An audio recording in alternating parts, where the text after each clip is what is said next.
You've landed inside Launch Street, the Business Innovation Podcast, where we interview top innovators out there shaking things up so you can innovate, differentiate, and get further faster. Since you're here, we know you're the type of person that recognizes the importance of unlocking your innovation advantage so you can compete and win. And now, your host, the person that has worked with leading companies like Disney, Procter & Gamble, Aero Electronics, the U.S. Army Research Labs, and Red Robin on upping their innovation advantage, Tamara Gontor. So, with no further ado, I want to go ahead and pass the baton to the woman you do want to hear from. So, Tamara, do you want to go ahead and kind of give us the high-level lay of the land of what we're going to be talking about today? Yeah, so the topic I want to dig into, because I get asked this a lot, or actually I should say it differently, people tell me this is a big aha for them. In fact, it just happened to me this morning at 8 o'clock. I was leading an innovation jam session for the members on the Everyday Innovators Tribe, our membership platform. And in the beginning, I was kind of going through the ground rules, like be engaged, stay present, be open-minded. And then I started talking about how you can't innovate and analyze at the same time. So for the next 60 minutes, we're going to innovate. And then for 30, we can worry about analysis. But for now, be open-minded. And what was interesting to me was people were really surprised and got a lot of value out of just understanding that you can't innovate and analyze at the same time. And I think the reason that we need to have this conversation is that we do this all the time. We actually try to do both at the same time. And it shows up a little bit like this, Kris. And I know you've seen it for me because we've been in masterminds together for years. Yeah. So I'm sure you've seen me do this where I'll be like, hey, what about this idea? Oh, never mind.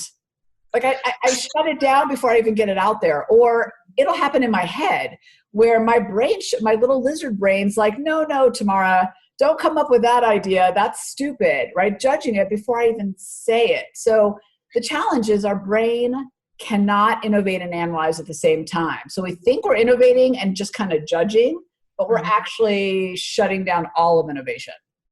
Oh, wow. I never really thought about that way. I've done the exact same thing. We've all done that, right? We're like, oh, no, I don't think that's. Yeah. Oh, never mind. That's not what we were talking about or whatever. Yeah. It's not relevant.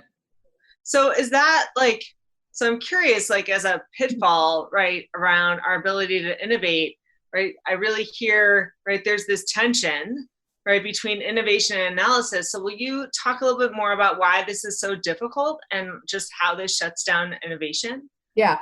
So I'm going to get a little geeky for a second and talk a little bit about the neuroscience behind it. So, and then let's talk about some, I'd say, environmental factors as well. Mm-hmm. So we've got this thing called the lizard brain. It's part of our primal brain system, and it is there to keep us safe and comfortable and warm and not take risks. And in the old days when we had, lived as cavemen roaming the land and there was a rustle in the bushes, it mattered because it told us there's a saber-toothed tiger about to eat us.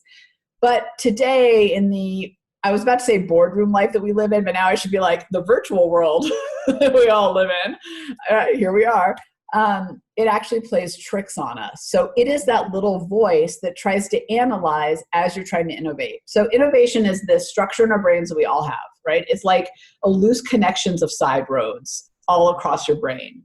Then you've got this primal brain that's over there like, no, shut it down. So it doesn't even let you to get those innovation engines going. So when you're over there judging your own ideas, when you're over there letting the analysis kick in, you're actually shutting down that structure in your brain that allows you to innovate. So it's not even a matter of you don't say the wild idea because you're afraid someone will judge you. It's that you're not even getting to the wild idea because you're actually shutting down yourself. We do it to ourselves, and as leaders, we accidentally do it to other people.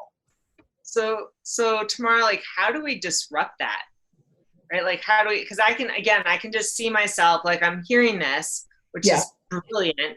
And I'm just thinking about okay, so next time I am brainstorming or I am thinking of something and I go, and I shut it down. Can we actually disrupt that for ourselves? Well, I'm glad you asked that because that's the point of all of it, right? Is how do we get over it? So obviously recognition is number one, but I actually have a little bit of a trick that is so simple. You'll be like, duh, Tamara, why don't I just do that all the time? So here's what I like to do. I like to think of it in steps, right? Step one is I innovate, and step two is I analyze. And here's why this works. When your primal brain knows that analysis is coming, it'll shut up.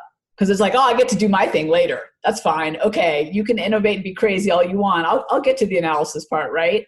But the other thing, right, I'm on to you. But the other thing about it is it gives your brain the space and the opportunity to innovate. So here's basically how it works. This is so simple. And in fact, let me just say, I go deeper into this in my book, but I actually learned this from a colleague of mine. And here's the short of what happened, because it'll share in this story is the how-to. So I was leading a brainstorm session. We were getting nowhere. It was the typical, that won't work. Yes, but not sure about this, right? The analysis, we really weren't innovating. We were just analyzing every thought we had. And I was super frustrated. So I asked my colleague, Cliff, to run the next one because I thought maybe we just need a change of pace, right? Like we just need a different facilitator. But he did something brilliant. He got up there and in the very first, it was an hour meeting, I think. And he said, here's the deal, team. For the first 45 minutes, we're going to innovate. We're going to go far and wide. And then we're going to spend 15 minutes analyzing. And just knowing that there was space for both made both possible. So the team they had the most innovative breakthrough ideas, and then we got to analyze, right? Because we had quantity to come from. So when I'm innovating or when I'm working, and anytime I'm like trying to work through a challenge, I'm trying to brainstorm something, whatever it is, I'll even tell myself, all right, Tamara, I'm going to give you 15 minutes to innovate and 5 minutes to analyze. I'm going to give you 30 minutes to innovate, 20 minutes. The time doesn't really matter. What matters is you got to tell your brain, yourself, and the people around you that you're chunking it out. It is truly that simple. And for anyone watching and then listening, just do it. You will be amazed at when you just say, all right, I'm going to give you 15 minutes and then 10 minutes to analyze. Your brain's like, okay, we got this. I can see that. Like, I can totally see that where like, it's like, and again, because I just hear like in what you're sharing, because in the world of innovation, right, there's this like anything's possible. Yeah. And the truth of the matter is like, we got to have focus. We got to have clarity. We got to know what the next steps are. We got to know what the action steps are. And that's that analysis. And they just can't, I can really see how like those just can't coexist. So if you chunk it out, I love that. That's brilliant. And I'm curious, like when you are innovating, like, is it one of those, like every idea is a good idea or like do we be like, okay, that's ridiculous. Like, no, I'm not going to include that. Like, that's so right. So that we don't go down a rabbit hole that's not going to serve us. Like, what do you recommend around that? So here's the thin ice on that one. That's the reality. The reality is, while I don't necessarily think an idea is bad, that doesn't mean it's right. It could absolutely be the wrong idea. And that's why analysis is so important. So I think oftentimes in innovation, the mistake we make as the people leading the sessions, the workshops, being the thought leaders out there, whatever, is we go, no idea is a bad idea. Anything's possible. You just have to dream, right? Right? I mean, it's kind of ridiculous. Like, no, we can't do that. We know we can't do that. Right. We have realities. But here's how I look at it. If I can go for quantity and everything's possible first, in the kind of figuring out the criteria and the analysis, right, when I start to vote and judge and decide which ideas move forward, the ones that aren't right, don't. And, I'll give you an example. I was in a session once and someone said something that was so insanely wild and impossible, right? It was not possible. But there was room for her to get that up on the board. And then because she got that up on the board, it led to pushing the idea we did go further forward with a little bit further because we had this other space that we had thought about. So I don't think every idea is the right idea. I think we're doing a huge disservice by saying anything's possible and we're going to do everything and everything is a yes. That's actually not the reality we live in. We got to focus, right? So, but I do believe in the innovation stage when you're just thinking that you can go far and wide. I want to share a quick study with you that I recently read in, I think it was Atomic Habits, but I could be wrong about the book, so bear with me. But here's the deal. There was a photography professor, and he broke up the class into two groups. Have you heard this one? It's like my favorite. I haven't, no. So group one was going to be graded on the quality of their photos. They needed to have the perfect photo.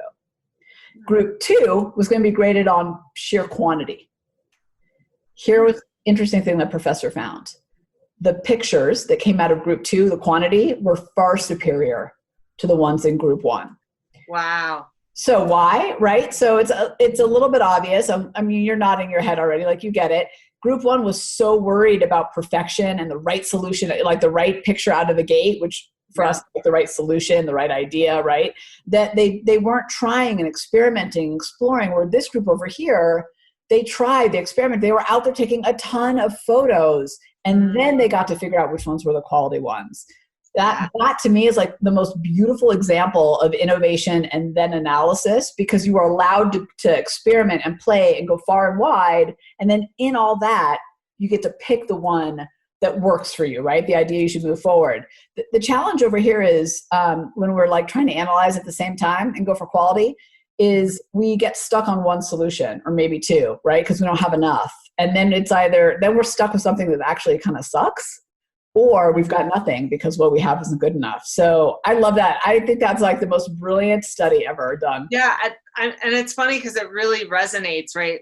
Again, in some of our work, we talk about, progress over perfectionism, which is a lot easier said than done. For those of us who are perfectionists, I can't imagine who that might be. At the same token, like what I really hear with the experimenting is that iterative piece, right? Because every time you go and you take a photo, you're like, oh, well, wait, I want this different light. Oh, I'm going to take another, right? Like, but I'm curious, right? Like with our teams, right? I know you work with a lot of different organizations and a lot of different industries.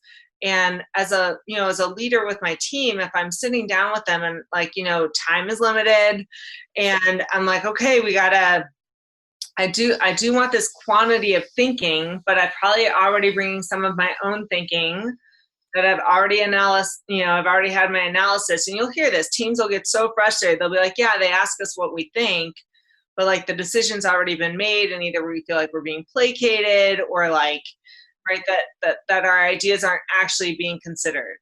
And I'm just curious, like within this, like what do you see that leaders could do to really support that innovation of their teams within some of the thinking?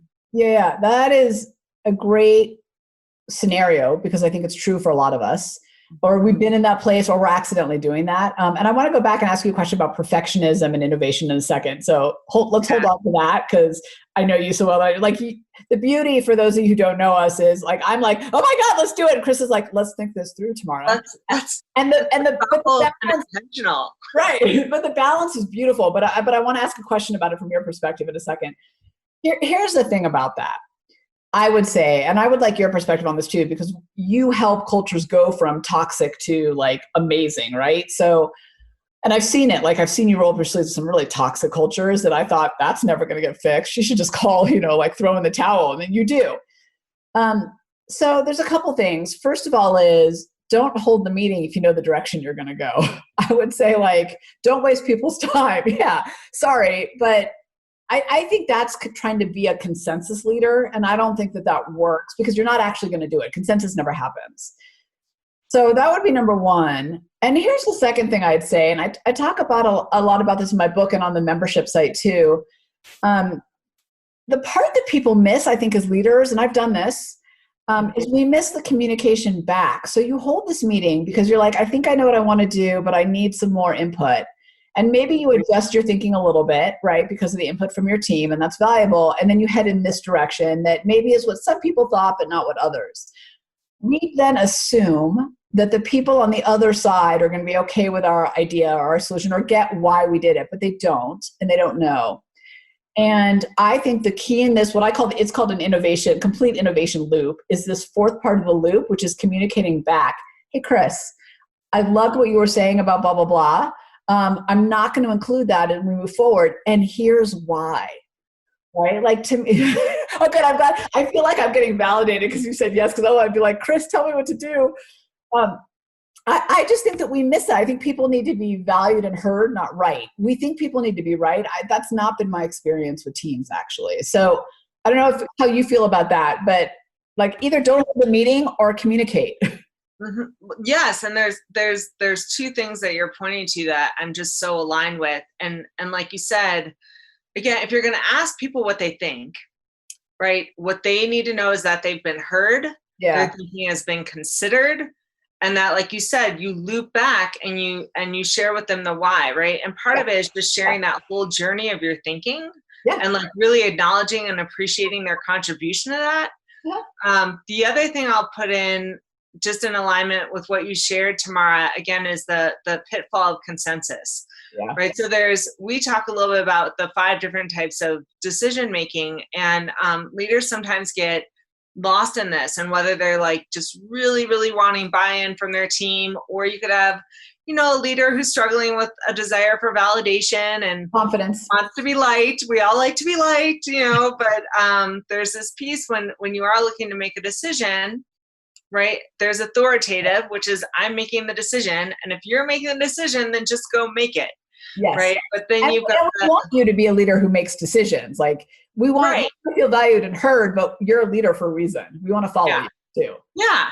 Yeah. And then I'll just share real briefly, right? Collaborative decision-making is simply I'm making the decision, but I'm truly considering your input, your feedback, your ideas, your thoughts, right? And that's collaborative. It's still I'm making the decision. It's not consensus where we all agree. It's not democratic most votes wins, right? And then when you delegate, you're saying you make the decision, right? But there's just that piece where I think that can be a trap that leaders get lost.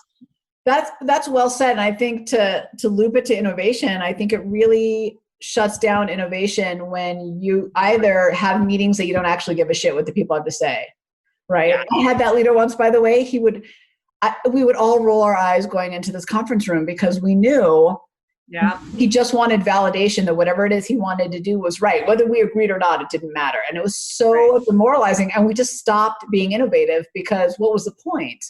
And I wish he just made the decision and then come to us. I actually would have been more aligned with our path had he just done that. Yeah. And then on the flip side, right, I had a boss who actually he was brilliant. So he would collect feedback on his thinking, and then he'd come to each of us and say, hey, here's the direction we're taking and here's why. And even if my input didn't seem to rise to the top for whatever reason, I kept innovating. I think as leaders, we got to be very careful that we keep those innovation pathways open by not making those mistakes you were talking about. So here's my question for you as the more on the perfectionist side of things than me. And I wouldn't call you a full perfectionist, but like you definitely, if there's a spectrum. I'm a recovering perfectionist. If there's a spectrum, you're more on that side than me. That's so right. Here's my question for you as someone like, because I think that's a lot of us. I'm not like putting the spotlight on you like that, but how does this idea of breaking up innovation and analysis speak to someone like you who wants to do that, like judging and thinking maybe a little early? Again, I just love how you broke it out, right? Where there's just this freedom of like anything goes. Now, granted, you get to come back to the analysis, but there is no wrong answer. There's not right answers either. Right. But it's that like, you can't screw up, you can't fail. There's no mistakes. There's nothing wrong. Like you just get to create. Yeah. See how things lead and connect. So it actually really provides something tomorrow because I just get like, there's just a freedom there. There's like, then the whole intention, if I'm doing this right, which we perfectionists want to do it right. Yeah. Like to do it right would be to be like, let it all hang out, think it all, let anything in. And then knowing that there's that safety net or that thoughtfulness or intentionality around the analysis that'll come afterwards and again, it allows things back to your photography example. It allows all these other potential, pathways that wouldn't have been available had I just been focused on doing it right. You said something really important. You said it quickly, but you said it's not about right or wrong ideas or good or bad ideas. And that's the key, right? The innovation phase is not about finding the right idea or judging something that's wrong. It's really much more it's innovative and objective at the same time, if it can be that, right? It's about getting it all out there and then deciding that later. And whether you're doing that by yourself, I do this with myself all the time. And I have to remind myself of this, right? Because I will catch myself in the moment. I have to be like, no, tomorrow, analyze later. But it allows us that freedom, as you put it, but also, like I said, it's you get so much more quantity. And here's the other thing I've discovered with people when they do this is you actually get more strategic and smarter about your analysis because you're not stuck with 3 ideas, 1 idea. You're not judging too soon. You actually have a chance, once you see all the opportunities, you actually have a chance to really be smarter about your analysis too. So it's not that like innovative thinking doesn't happen in analysis, but half the time we don't even have the room to do analysis right because we're jumping so fast to it. Well, it's funny, Tamara, I just realized something that also gets created out of this process that you suggested. So one of the challenges, if you are trying to do it right and that you narrow too quickly, is there's this concern that maybe there's something you didn't think of, or maybe like had you done a little bit more research, or if you had included a little bit more people's thinking, or if you had taken more time to like be more wide range with it, that right. So there can still, even though you're moving forward with a single focus, there can be a wonderment. I would say like a fear of missing out, but you might be right, like because you haven't allowed the different opportunities to show up. Yeah, and so I just that's just something that occurs to me too, because I think that happens for those of us who narrow too quickly. I hadn't thought about that, but you're right. There is a FOMO that goes along with it. And you're right to have that FOMO because you didn't explore. I'm going to go on a 1-minute tangent for a second that relates to that. I did a burst of innovation, a LinkedIn video about how you can actually foster more innovation on virtual meetings than you can in live meetings. And my one point that I made that relates to your FOMO comment is with the virtual meetings, we have more of an opportunity to break up the sessions, right? So here's what happens when we do a day, a weekend, whatever, we're like cramming all the brainstorming or all the ideation, right? All the solutions into that time. With virtual, a couple things happen. First of all, you can invite people you couldn't normally invite because you're not constrained by geography, and that's awesome, right? Because you get more cross intersection of thinking, more innovation. But also you can break it up. So it's easier to do 3 hours on Monday, 4 hours on Wednesday, whatever, right? However you want to break it up. But the reason I mention that is, to your point about the FOMO, is innovation takes percolation too. And oftentimes, I don't know if this ever happened to you, this happens to me all the time. When I'm in one of those live, like one-time sessions where I'm trying to like get it all in, 2 days later, I'm like, oh, why didn't I think of that? Now they've moved on to implementation. Damn it, right? So when we actually break up the innovation phase, we actually get more innovation too, because we're giving people a chance to just percolate. It doesn't even have to be conscious. It's just, right? Because that happened to all of us where 2 days later, you're like, Well, I call it like composting, depending on what you're working on, or marinating. But I like percolating. I like compost. It feels very, especially if you're like dealing with the like. It feels very like hipster. The hipsters are gonna be like, we don't do that face. I'm gonna be like, I'm so sorry. No. I said to somebody the other day, let me check my Rolodex, and they were like, how old are you? Speaking of innovation. Right? I hate to tell you. I know. Oh, so good. So I guess, Tamara, at this point, I'm just kind of curious, like what is your kind of cherry on top? Because again, this has just been so valuable, and I really appreciate like the actionable clarity and nugget of like, oh, okay, so I set my timer for innovation time. Yeah. And then I set aside time after that for analysis. But is there anything else you just want to make sure that your community really hears about, to innovate and then analyze? Here's my one cherry. I'd say don't make it any more than that. Like people try to overcomplicate this all the time. Don't. You have 10 minutes, tell yourself I have 6 to innovate and 4 to analyze. If you've got 30 minutes, like it really is, it's so painfully simple, and we as humans want to overcomplicate everything, but it's not that complicated. You tell yourself that and consciously do it, right? Don't just assume it. Consciously do it. You shut down the lizard brain. The perfectionism gets, placated because it's like, we'll get to that later. You go farther and wider, and that's all great. But that's it. Just innovate and then analyze, but be intentional about it so that you can get to both, and do it in a way that allows the right space for both of them. That's it. Keep it simple. Beautiful. I love it. Thank you so much, Tamara. Thank you for sharing this with me today and with your community. Kris, thank you for interviewing me and sharing your brilliance. Thanks for hanging with us on Inside Launch Street. If you know someone that is truly ready to unlock their innovation advantage, have them join you on Launch Street. Discover your innovation advantage. Build a team of high-performing innovators and ignite ideas and solutions that create massive impact. GOTO, launchstreet.com. Remember, innovators, if you don't take the leap, somebody else will.